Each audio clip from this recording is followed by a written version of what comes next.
Shariatpur civil surgeon অফিসে নিয়োগ সংক্রান্ত বিষয়ে একটা অভিযান পরিচালনা করেছি।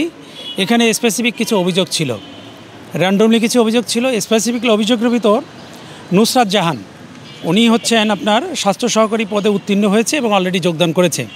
ওনার হাজব্যান্ড হচ্ছে কবির হোসেন, উনিও এই ডিপার্টমেন্টে চাকরি করেন।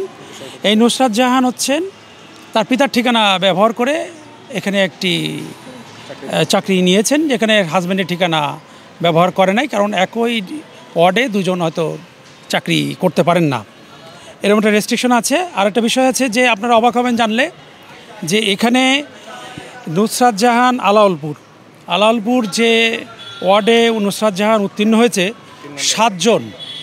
সাতজন এখানে লিখিত পরীক্ষায় সবাই নুসরাত জাহানের চেয়ে বেশি নাম্বার পেয়েছে, কিন্তু ভাই সবাই ফেল, শুধু নুসরাত জাহান পাস। আমাদের কাছে মনে হয়েছে এখানে অনিয়ম বা দুর্নীতি হয়েছে।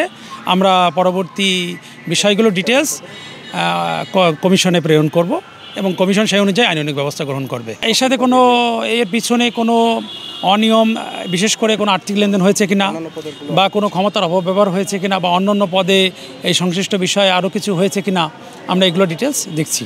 তার বিরুদ্ধে আরও কিছু এলিগেশন আছে যে সে তার বাড়ির সামনে যে কমিউনিটি সেন্টার আছে সেখানে যারা চাকরি করে তাদেরকে তিনি হেনস্থা করে।